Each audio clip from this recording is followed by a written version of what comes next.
পার্টিকে কে হাত উঠান। তাহলে আমরা ফজরের সালাত আদায় করবো ইনশাআল্লাহ। আল্লাহ বলেন তোমরা নামাজ কায়েম করবা, কার কথা? আল্লাহ বলেন নামাজ কায়েম করবা। আকিমিস সালাতা লিদুলুকিশ শামসি ইলা গাসাকিল লাইল ওয়া কুরআনাল ফাজর ইন্না কুরআনাল ফাজরি কানা মাশহুদা। রব্বুল আলামিন বলেন গোলাম শুনো শোনো, নামাজ কায়েম করবা, কার কথা? আকিমিস সালাত, নামাজ কায়েম করবা। নামাজ কায়েম ছাড়া জীবনে জান্নাত পাওয়া যাবে? আপনি নিজে নামাজ পড়লেন, এরপরে আপনার সন্তানকে নামাজের আদেশ দেন নাই। আপনি নিজে নামাজ পড়লেন, আপনার স্ত্রীকে নামাজের আদেশ দেন নাই। আপনি নিজে সালাত আদায় করলেন, আপনার পরিবারকে নামাজের আদেশ দেন নাই। আপনি নিজে নামাজ আদায় করলেন, আপনার এলাকাবাসীকে নামাজ পড়ার অনুমতি দেন নাই, আদেশ করেন নাই। আপনি নিজে একা একা নামাজ পড়লেন, এরপর কিয়ামত যদি কায়েম হয়ে যায়, আপনি নিজে যে নামাজ পড়লেন, এর জন্য রব্বুল আলামিন আপনাকে জান্নাতের সার্টিফিকেট দিবেন। মনে করেন আপনাকে জান্নাতের সার্টিফিকেট দিল। জান্নাতের সার্টিফিকেট দেওয়ার পরে আপনি যখন জান্নাতের দিকে রওনা হয়ে যাবেন, আপনার সন্তান আপনার পিছন দিক থেকে ডাক দিবে, আর আপনার সন্তানকে আপনি নামাজের আদেশ দেন নাই। ওই সন্তান রব্বুল আলামিনকে বলবে, রব্বুল আলামিন আমার বাবা কোথায় যায়? রব্বুল আলামিন বলবেন তোমার বাবা সালাত আদায় করেছে, জন্য সে সালাতের চাবি পেয়েছে, নামাজের চাবি পেয়েছে, নামাজের চাবি হলে জান্নাত, সে জান্নাতে যায়। কিন্তু আমার বাবা জান্নাতের চাবি পেয়েছে, কিন্তু আমাকে তো নামাজের কখনো আদেশ দেয় নাই। আমার বাবা ইংলিশ মিডিয়ামের জন্য সকালবেলা আমাকে জাগিয়ে দিত, ইংলিশ মিডিয়ামে না গেলে আমাকে মারধর করতো, আছে না নাই? আমার বাবা অঙ্ক মিডিয়ামে না গেলে আমাকে মারধর করতো, কিন্তু একদিন নামাজের জন্য মারধর করে নাই, একদিন নামাজের জন্য বকাবকি করে নাই। আমার বাবা যদি নামাজের জন্য বকাবকি করতো, আমার বাবা যদি নামাজের জন্য আমাকে মারধর করতো, তাহলে অবশ্যই আমি নামাজ পড়তাম, ঠিক কিনা? আমার বাবা আমাকে নামাজের আদেশ দেয় নাই, আমার পরিবারকে নামাজের আদেশ দেয় নাই। আমাকে যদি একটু জাহান্নামে যেতে হয়, আমার বাবাকে আমার সাথে জাহান্নামে পাঠিয়ে দেয়। কিন্তু নিজে নিজে নামাজ পড়লে জান্নাতে যাওয়া যাবে। আপনি নিজে সালাত আদায় করবেন, আপনার পরিবারকেও সালাতের আদেশ দেবেন, কার কথা? নিজে নামাজ পড়বেন, অপরকে নামাজের আদেশ দেবেন। এজন্য রব্বুল আলামিন বলবেন, আবার যখন নামাজ পড়বা, ফেরেশতাদের সাথে কুকুরের সাথে নামাজ আদায় করতে বলেছেন কে? জোরে বলেন। এজন্য রব্বুল আলামিন বললেন, ওয়াল্লাযীনা হুম লিফুরুজিহিম ইউহাফিজুন। রব্বুল আলামিন বললেন, গোলাম জিকির করে সুবহানাল্লাহ, আলহামদুলিল্লাহ, লা ইলাহা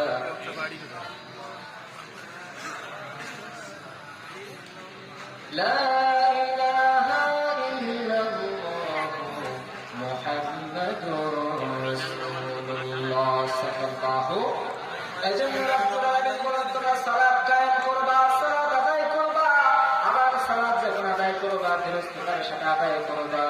সালাত কি ধীরস্থতার সাথে আদায় করতে বলেছেন কে? আরো জোরে বলেন। এজন্য রব্বুল আলামিন সূরা মুমিনের মধ্যে বলেন, قد أفلح المؤمنون الذين هم في صلاتهم خاشعون।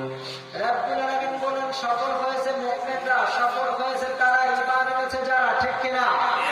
আমরা ঈমান এনেছি কার উপরে? আরো জোরে বলেন। তাহলে আমরা সফল হয়েছি কি হয় নাই? আল্লাহ বললেন ঈমান এনেছে যারা, সফল হয়েছে তারা। আর যারা ঈমান এনেছে তারা খুশির সাথে সালাত আদায় করবে, কার কথা? আল্লাহ বলেন তোমরা ধীরস্থতার সাথে সালাত আদায় করবা, ধীরস্থতার সাথে নামাজ আদায় করবা, সুন্দরভাবে সালাতের মধ্যে মনোযোগ সহকারে নামাজ আদায় করবা। কিন্তু যখন আমরা নামাজে দাঁড়িয়ে যাই, তখন আমাদের মন থাকে বাজারের দিকে, ঠিক কিনা? আমরা যখন সালাতের মধ্যে দাঁড়িয়ে যাই, যুবকদের মন থাকে অন্য জায়গায়, ঠিক কিনা? আমরা যখন সালাতের মধ্যে দাঁড়িয়ে যাই, আমাদের মন থাকে চায়ের দোকানে কি গল্প হয়েছে, ঠিক কিনা? আমরা যখন নামাজের মধ্যে দাঁড়িয়ে যাই, আমাদের মনটাকে বিভিন্ন জায়গায়, কিন্তু বিভিন্ন জায়গায় মন যাওয়া যাবে নাকি? কথা বলে, বিভিন্ন জায়গায় মন আমাদের যাওয়া যাবে না, আমাদের মন স্থির করতে হবে, ঠিক কিনা? মন স্থির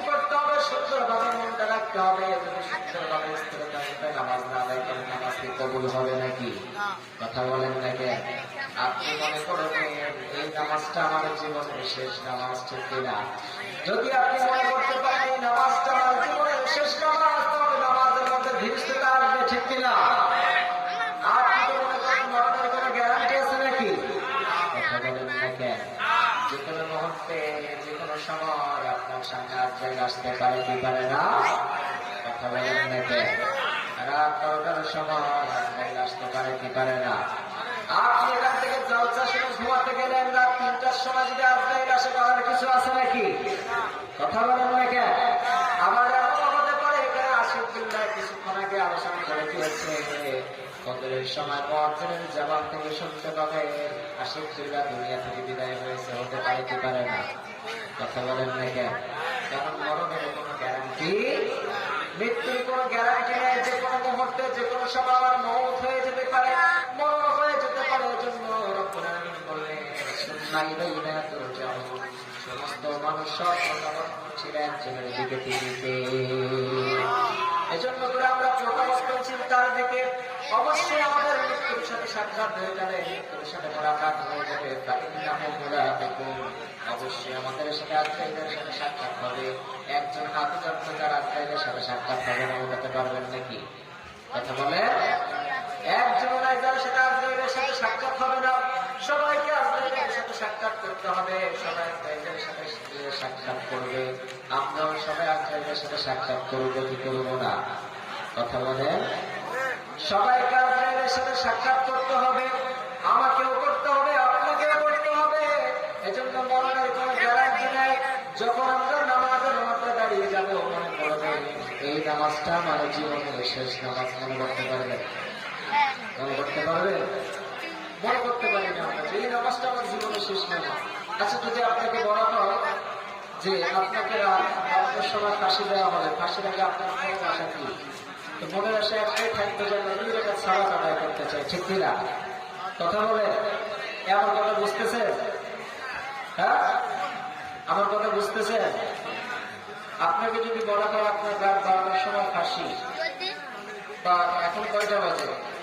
এখন 11টা 40 বাজে। 11টা 40 বাজে, মনে করেন যে আপনাকে 12টায় ফাঁসি হবে, আর সময় আছে মাত্র 20 মিনিট। এখন কি করবেন আপনি? আপনি চাইবেন যে আমার হাতে 2 রাকাত নামাজের সুযোগ দেওয়া হোক। কথা বলেন। এই 2 রাকাত নামাজ যখন পড়তে যাবেন তখন যে উজু করতে যাবেন, উজু করতে যাবেন, ওই দিনের উজুটা কি আজকে উজুর সমান হবে? কথা বলে এত সুন্দর করে উজু করবেন কারণ জীবনের শেষ উজু, ঠিক কিনা? আপনি সুন্দরভাবে উজু বানাবেন, সুন্দরভাবে আপনি পোশাক করবেন, সুন্দরভাবে আতর করবেন। এরপরে যাই নামাজের পাটিতে দাঁড়িয়ে যাবেন, নামাজের পাটিতে দাঁড়িয়ে যাবেন। এরপর ওই দিন আল্লাহু আকবার বলবেন। ওই দিন কোনো টেনশন থাকবে না। কি আর কোনো ছেলের টেনশন থাকবে, মেয়ের টেনশন থাকবে নাকি?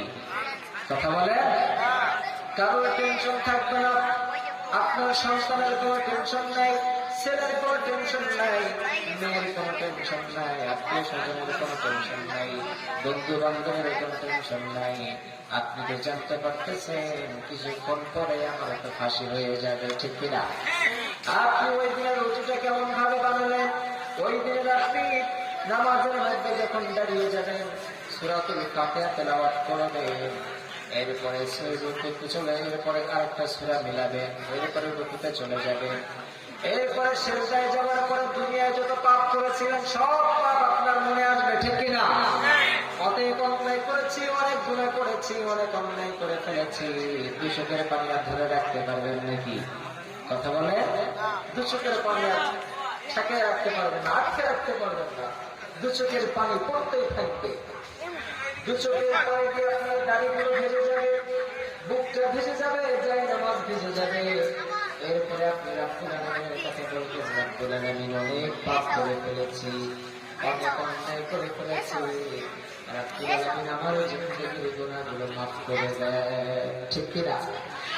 আপনি রবের কাছে সুন্দর করে মাপ চেয়ে বলবেন, রব্বুল আলামিন যত জীবনে অন্যায় করেছি, অন্যায় তো অনেক করে ফেলেছি, আপনি যদি মাফ না করে পৃথিবীতে আছে আমাকে মাফ করবে, ঠিক কিনা? এরপরে আপনি নামাজ শেষ করবেন। নামাজ শেষ করে আপনি চলে যাবে, এত সুন্দর করে নামাজ আদায় করলে এরকম সুন্দর করে নামাজ আর কোনোদিন আদায় হবে নাকি? কথা বলেন দেখেন, নামাজে মনোযোগ আর একটাই কারণ হবে, একটাই উপায় হবে, আপনি মনে করবেন এই নামাজটা আমার জীবনের শেষ নামাজ, ঠিক কিনা? আপনি যখন নামাজে দাঁড়াবেন কি মনে করবেন? কথা বলে, আপনি যখন নামাজে দাঁড়াবেন মনে করবেন এই ওইদিকে ফিরে দেন, সরকারের দিকে ফিরে দেন। আপনি যখন মনে করবেন যে এই নামাজটা আমার সেই নামাজ শেষ নামাজ, তাহলে কিছুটা হলেও ফিল করতে পারবেন যে আমি নামাজ আদায় করতেছি। আমাকে বাইরে মন গেলে হবে, আমার মনটা বাইরে যাওয়া যাবে না। যদিও মন চলে যায় মুহূর্তের মধ্যে, আবার মনটা ভিতরে আনতে বলেছেন মুহাম্মদ সাল্লাল্লাহু। রাজি আছেন? তাহলে আমরা সূরা ফাতিহার কিছু তাফসীর শুনবো। সূরা ফাতিহা থেকে আমরা সূরা ফাতিহা থেকে তেলাওয়াত করেছি, 4টা আয়াত তেলাওয়াত করেছি। এই 4টা আয়াতের কিছু সারাংশ শুনবো ইনশাআল্লাহ। তো আমাদের প্রথম অংশ হচ্ছে আলহামদুলিল্লাহি রাব্বিল আলামিন। সমস্ত প্রশংসা একজনের জন্য, তিনি কে? কথা বলে, সমস্ত প্রশংসা কার?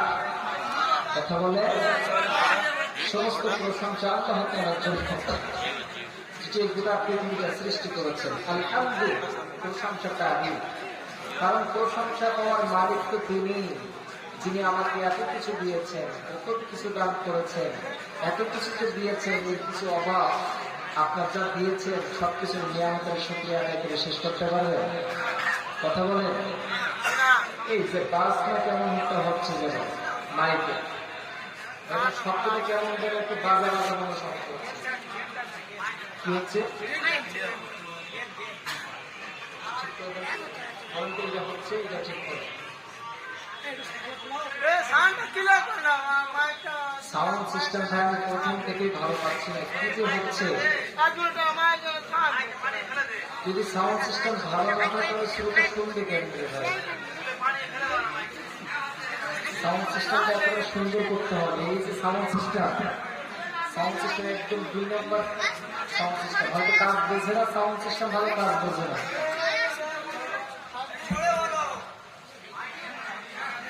আপনি ওই সাউন্ড সিস্টেমটা সুন্দর করে রেখে দেবেন, সুন্দর করে ফেলেন।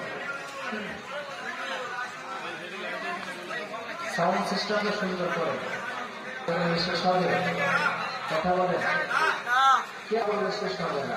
কত নিয়ামত আমরা পেয়েছি, সাউন্ড সিস্টেম যেন একটু কেউ হবে, যে নিয়ামতের শুকরিয়া কিয়ামত পর্যন্ত আদায় করে শেষ করা যাবে না। এই আজকে বা চুপ থাকেন না, এই চুপ থাকেন ভাই। এই যে ব্রেন দিয়েছেন, এই ব্রেনটা নিয়ামত কার? কথা বলেন। এই সমাজে অনেক মানুষ আছে না যারা ঘুরে বেড়ায়, বিভিন্ন ব্রেনের সাইকো সমস্যা আছে, অনেক সমস্যা আছে, যারা কথা বলতে পারে না, অনেক সমস্যা আছে যাদের মেধা নাই, তারা নিজের সন্তানকেও চিনতে পারে না, নিজের পিতাকেও চিনতে পারে না, মাতাকেও চিনতে পারে না, সন্তান আছে না নেই? কথা বলেন। আল্লাহ তাআলা তাদের মেধা শক্তি দেয় নাই, তাদের মেধা শক্তি দেয় নাই, তাদের আমাদেরকে দিয়েছেন, এই নিয়ামতের শুকরিয়া কোনোদিন আদায় করছেন? কথা বলেন। এরপরে আমাদেরকে কথা বলার শক্তি দেয়। অনেক মানুষ আছে সমাজের মধ্যে যারা কথা বলতে পারে না, আবার রাব্বুল আলামিন আমাদেরকে চেষ্টা দিলেন সারা শ্রবণ করার জন্য, আবার রাব্বুল আলামিন দেখার জন্য চোখ দিলেন। কিন্তু এই সমাজের মধ্যে অনেক মানুষ আছে যারা চোখে দেখে, কিন্তু রাব্বুল আলামিন আপনাকে আমাকে দেখার জন্য চোখ দিলেন, কাজ করার জন্য হাত দিলেন। অনেক মানুষ আছে যাদের হাত নাই, ঠিক কিনা?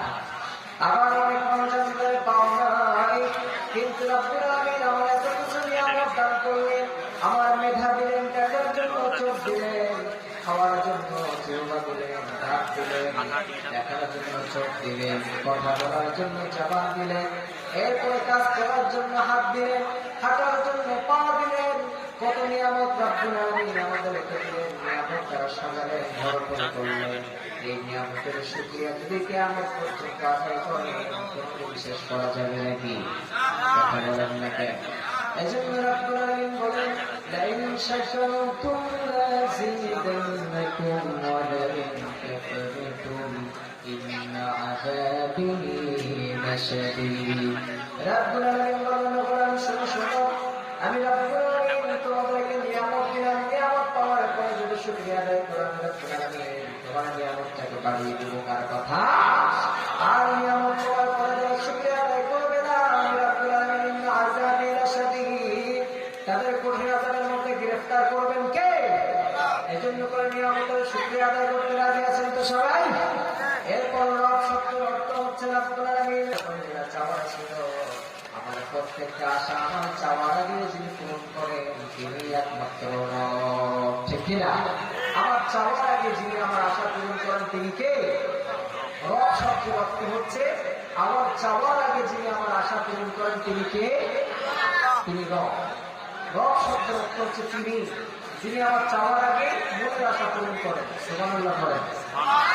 আবার একটা উদাহরণ যদি দেন, মায়ের রেহেমের মধ্যে যখন আপনি ছিলেন ছোট, এরপরে মায়ের রেহেমের মধ্যে ধীরে ধীরে যখন আপনি আস্তে আস্তে বড় হওয়া শুরু করলেন, আপনি একদিনও বলছেন নাকি আমার মায়ের রেহেমটাকে আপনি বড় করে দেন, কারণ আমি ধীরে ধীরে বড় হচ্ছি, কারণ আমার অসুবিধা হবে থাকার জন্য, একদিনও বলছেন নাকি?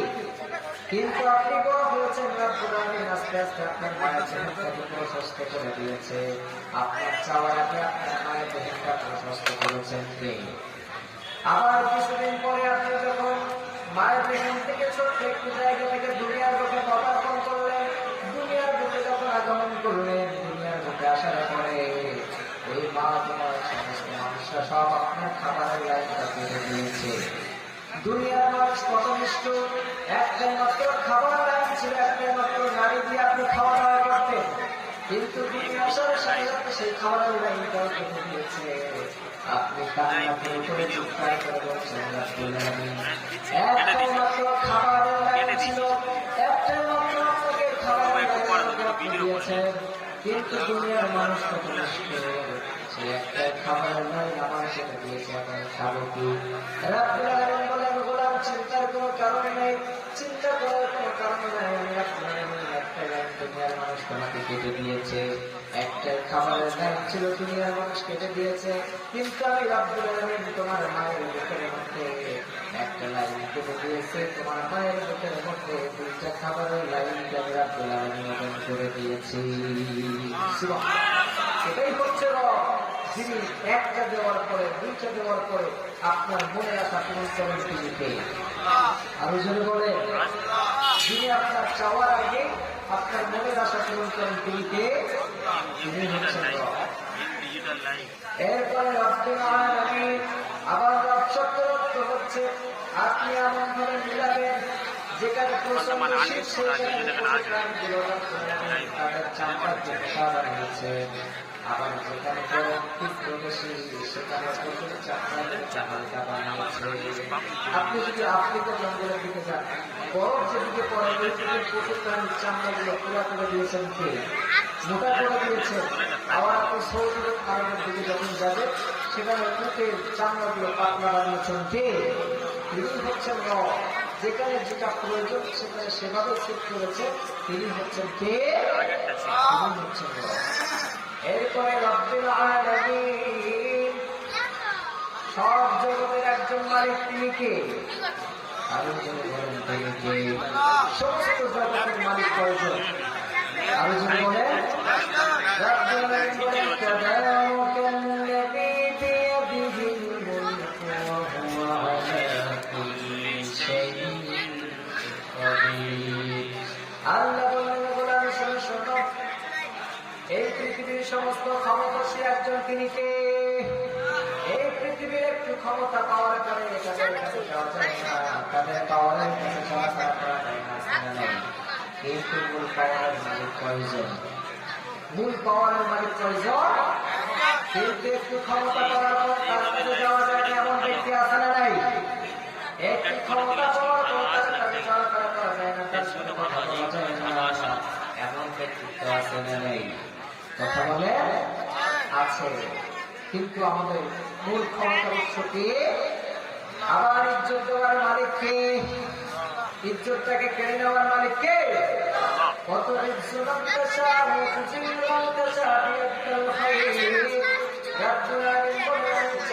সম্মানের চেয়ারে বসায়, আবার ইচ্ছা করলে সম্মানের চেয়ার থেকে নামাই, ঠিক কিনা? কথা বলেন না কেন? আবার সম্মান দেওয়ার মালিককে, সম্মান থেকে নামানোর মালিককে। এই জন্য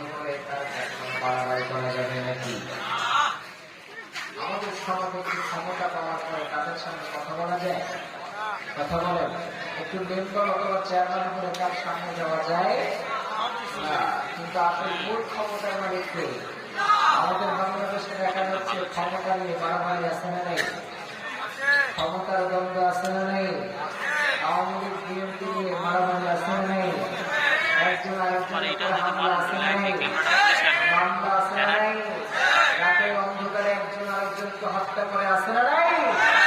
আজকে একজন আরেকজনকে গুম করে নিয়ে রাতের অন্ধকারে কে কোথায় নিয়ে বস্তা বন্দি করে নদীর মধ্যে ফেলে দেয় আছে না নাই? মানুষ যদি ভালো হয় তাহলে ফেরেশতাকে ছাড়িয়ে যায়, আর মানুষ যদি খারাপ হয় পশুর থেকেও হার মানায়, ঠিক কিনা?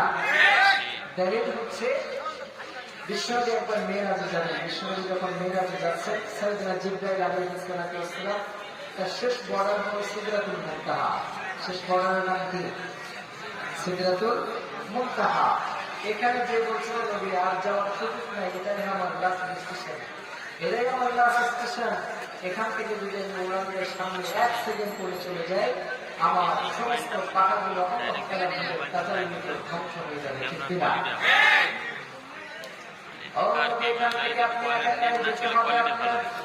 এটাই হচ্ছে প্রমাণিত যেখানে খেলা শেষ হয়েছে, ওখান থেকে বিশ্ব নবীর খেলা শুরু হয়েছে, ঠিক কিনা?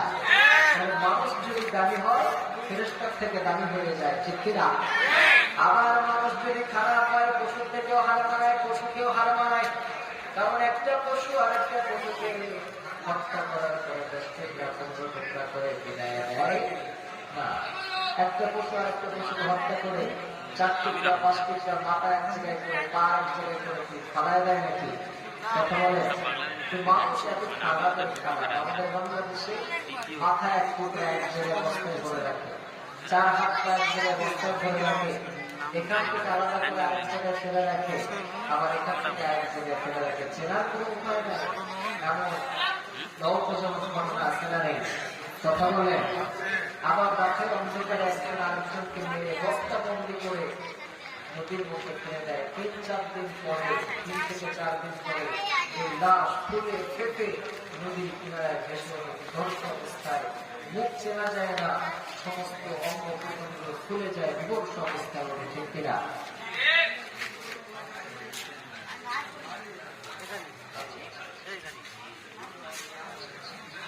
তাহলে যদি মানুষ যদি দামি হয় ফেরেশতাকেও হার মানায়, আর মানুষ যদি নিকৃষ্ট হয় ওষুধ থেকেও হার মানায়, কারো কোনো আদর ওষুধ থেকেও নিকৃষ্ট। একটা ঘটনা হচ্ছে, একটা স্মার্টফোন হারিয়ে গিয়েছে। স্মার্টফোন মধ্যে দেখছেন আপনারা, তুই ওয়াহাবি, তুই সুন্নি, তুই শিয়া, তুই জামাত, তুই আহলে হাদিস, তুই আহলে কোরআন, গাড়ি কেনার রাস্তা নেই, একজন আর একজনকে গাড়ি দিতেই থাকে সবসময়, ঠিক কিনা? কিন্তু আমি গাড়ি যারা শিখি নাই, কিন্তু যারা ইসরায়েলের পক্ষ নিয়ে কথা বলে তাদেরকে গালি না দিয়ে থাকা যায়? ইসরায়েলের পক্ষে আমরা কি সাপোর্ট করবো নাকি কখনো? কথা বলে আমরা ইসরায়েলকে কখনো সাপোর্ট করতে পারি না, কারণ ইসরায়েল আমাদের জানের দুশ্মন, ঠিক কিনা? ইসরায়েল হচ্ছে নবীদের দুশ্মন, ঠিক কিনা? ইসরায়েলের হাজার হাজার আমাদের হামাস বাহিনী ফিলিস্তিনের ছোট ছোট বাচ্চাদেরকে হত্যা করে, তাদেরকে নির্যাতন করে, তাদের মায়ের বুককে খালি করে তারা ফিলিস্তিনকে লাশে পরিণত করেছে, ঠিক কিনা? ফিলিস্তিনের সাথে ইসলামের কোন সম্পর্ক, কিন্তু বর্তমান সমাজে একটা কথা সোশ্যাল মিডিয়ায় বহু ভাইরাল হয়ে আছে। এই টপিকে আমি অনেকবার কথা বলেছি, কিন্তু অনেক ভাই বলেছে এই টপিকটা নিয়ে একটু আলোচনা করতে। আমাদের প্রিয় ভাই আবু তাহা মোহাম্মদ আপনার একটা কথা বলেছিলেন যে তুমি যে মানহাজ নিয়ে কথা বলো, যে মানহাজ নিয়ে তুমি কথা বলো, ওই মানহাজের মুখে আমি থিতু নিক্ষেপ করি। এমন একটা বাক্য শুনেছেন আপনি? শুনেছেন? তুমি যে মানহাজের কথা বলো ইসরায়েলের পক্ষরা, ওই মানহাজকে আমি থিতু নিক্ষেপ করলাম, ঠিক কিনা? তারা পৃথিবীর কোন দল খেপে নেই, না মাযহাবিরা খেপে গিয়েছে। যারা মাযহাব মানে না, আহলে হাদিস দাবি করে, তাদের গায়ে এত জ্বালা কেন? কারণ তারা ইসরায়েলের তলে তলে তাদের সাথে সম্পর্ক আছে, ঠিক কিনা? আব্দুর রাজ্জাক বিন ইউসুফ এবং তাদের সন্তানকে এক বৈঠকে ইসরায়েলের বিরুদ্ধে এক বৈঠকে বসতে দেখা গিয়েছে, ঠিক কিনা? ইসরায়েলের টাকা তোমরা খাবে, অবশ্যই তাদেরকে গুণগান তো করতেই হবে, কারণ আমরা ইসরায়েলের গুণগান করতে শিখি নাই। ইসলাম এটা শিখায় নাই আমাদের, কারণ ইহুদি জাতি এমন একটি জাতি, তারা নবীদেরকে ধ্বংস করার জন্য তারা উঠে পড়ে লেগেছিল, ঠিক না? ইহুদিরা এমন একটি জাতি, এরা বিশ্বনবীকে এক ইহুদি মহিলা বিষ পান করে তাকে হত্যা করার চেষ্টা করেছে, ঠিক না? অনেক নবীকেও তারা ইহুদিরা হত্যা করার চেষ্টা করেছে। সাইয়েদনা ঈসা আলাইহিস সালামকে হত্যা করার চেষ্টা করেছে, তাকে হত্যা করতে পারছে? কথা বলে আল্লাহ সুবহানাহু ওয়া তাআলা কুদরতি বরকতি হাত দিয়ে তাকে আসমানের মধ্যে উঠায় নিয়েছে। এই ইহুদিরা এমন একটি জাতি, যারা প্রত্যেকটা নবীকে নির্যাতন করতে করতে আজ পর্যন্ত এখন মুসলমানদের উপর নির্যাতন চালিয়ে যাচ্ছে, ঠিক কিনা? গোটা ৭৫ বছর ধরে তোমরা ফিলিস্তিনকে জ্বালিয়েছ, ফিলিস্তিন এবার জবাব দেওয়া শুরু করেছে। ফিলিস্তিন এখন সন্ত্রাসী হয়েছে, তাই না? ফিলিস্তিন কখনো সন্ত্রাসী হতে পারে না। ফিলিস্তিন কখনো সন্ত্রাসী হতে পারে না, কারণ মুসলমান মার খেতে খেতে এখন মার দেওয়া শিখে গেছে, ঠিক কিনা? ৭৫ বছর মার খেয়েছি, এবার মার দেওয়ার পালা আমাদের, ঠিক কিনা? ফিলিস্তিনের জন্য আমাদের হৃদয় কাঁদে, কারণ ভবিষ্যৎ ফিলিস্তিন হচ্ছে ইসলামের মূল ঘাঁটি, ঠিক কিনা? কারণ ইসলামের সূচনা হবে ফিলিস্তিন থেকে, কারণ ইসলামের সূচনা হবে ফিলিস্তিন থেকে, কারণ হচ্ছে ইমাম মাহদী আলাইহিস সালাতু ওয়াস সালাম ফিলিস্তিনে আগমন করবে, ঠিক কিনা? ঈসা আলাইহিস সালাতু ওয়াস সালাম ফিলিস্তিনে আগমন করবেন, বাইতুল আকসাতে তিনি আগমন করবেন। এজন্য আগামী দিনের মুসলমানদের ঘাঁটি হচ্ছে ফিলিস্তিন, ঠিক কিনা? এজন্য ফিলিস্তিনের জন্য আমাদের অন্তর কাঁদে কি কাঁদে না?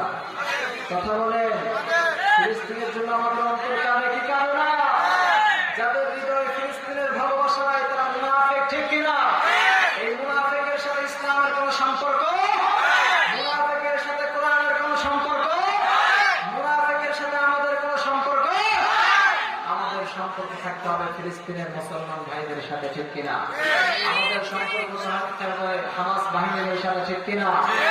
আমাদের হামাস বাহিনী যদি আমাদের সামনে যদি মৃত্যুবরণ করে শহীদ হয়ে যায়, আমাদের অন্তরে ব্যথা লাগে, ঠিক কিনা? আমরা তো জানি আমরা শুধুমাত্র বাঁচার জন্য আসি নাই, আমরা শুধুমাত্র এসেছি ইসলামকে বিজয়ী করার জন্য, ঠিক কিনা?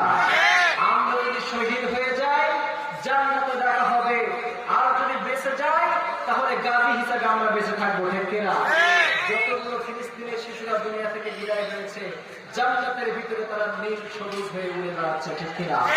নীল সবুজ পাখির মধ্যে তাদের আত্মাকে ঢুকায় দেওয়া হয়েছে। আল্লাহ তাআলা প্রত্যেকটা ফিলিস্তিন বাসীকে হেফাজত করুক, পড়ে না আমিন। ইনশাআল্লাহ আগামীকালের রাষ্ট্র হবে ইসলামী রাষ্ট্র হবে ফিলিস্তিন, এতে কোনো সন্দেহ নাই। কারণ হচ্ছে তিনটা দিকে সব থেকে বড় বড় ভূমিকম্প হবে, একটা হচ্ছে মাগরিব, আরেকটা হচ্ছে মাশরিক। দুইটা কথা এসেছে, আরেকটা হচ্ছে অন্য জায়গায়, সেটা পরে বলবো।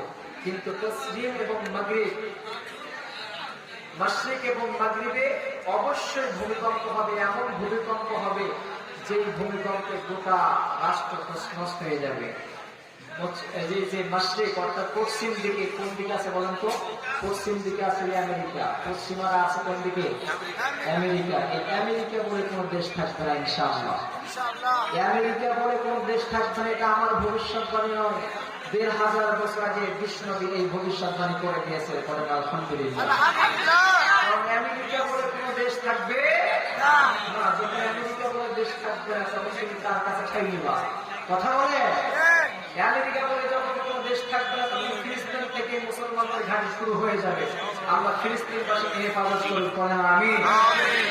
তাহলে আমরা